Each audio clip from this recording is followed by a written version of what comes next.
Maria, welcome, both of you. I hope everyone had a great Christmas because there's a whole lot of stupid we got to get through. And so you are well girded, I hope, for the conversation. So let's start with this really, really smart idea that we're somehow now going to take control of Panama.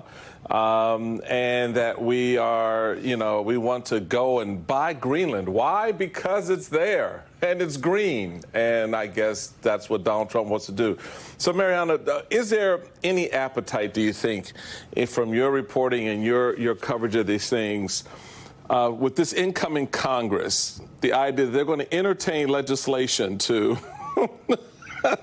to do these crazy fantasy-driven ideas of Donald Trump that somehow he not only wants to rule the U.S., but he wants to rule the world? Absolutely not. I mean, I think obviously among Democrats and definitely among Republicans, they don't want to be doing this. There's so many things that this new Congress needs to do, not to mention literally raise the debt ceiling within the next couple of weeks. Janet Yellen, Treasury Secretary, mentioned that just yesterday night, saying this should be a priority of this Congress, even before Trump is sworn in. How are they even going to tackle something like this? Trying to go after other nations, trying to acquire other nations or other nations' properties. It's just something that, when I talk to congressional Republicans in particular, they say, no, don't take any of this seriously. Trump, when he wants to enter a negotiation, when he wants to get something, he usually says these platitudes to try and bring these countries to the table. Okay. Yeah, but obviously it is also a way that could alienate a lot of these countries who do want to help and are allies already. Okay. Alicia? No, there's no okay, Michael Steele, because when we were on the phone with our producers getting ready for this show, I heard you say the thing that I say almost, this is not how any of this works.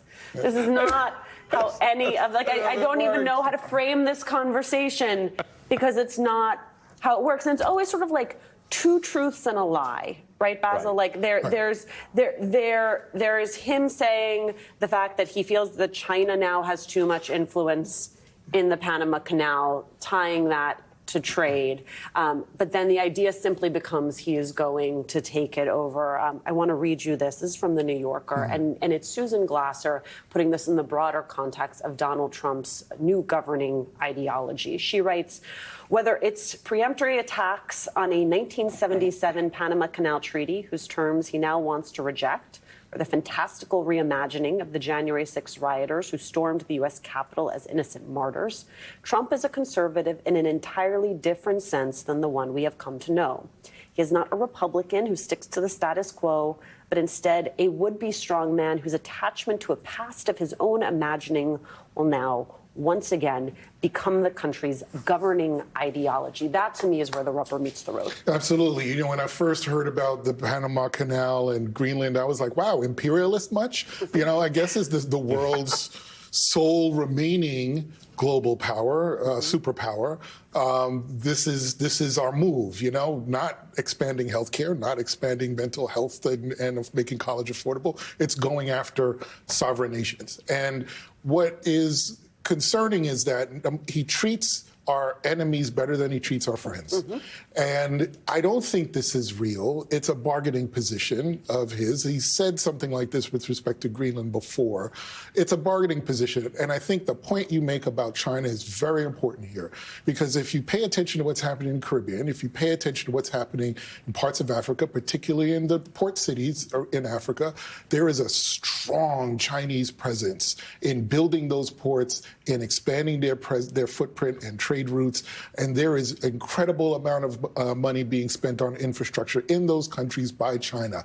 Where is the U.S. in that? They are far, far behind. There's a solution to that doesn't include acquiring other nations and potentially putting boots on the ground. So I think it's a bargaining position in a way that is meant to sort of bring the center of power to him in that strongman sort of ideology. But at the same time, people need to be focused on other things. Yeah, but it's the focus on other things that is where it gets really kind of crazy, because those other things include not just our relationships with foreign governments, or what we're seeing, which we'll talk about later, the emerging bro culture in this country, in the tech space that's creating some new landscapes. But it also goes to, I think, the selective nature of it all, because as Alicia noted coming into this, how Donald Trump is, hard on Greenland and Canada, right? But soft on China. I want to take a little bit of an ease on China because there's some things I want to be able to do here. For example,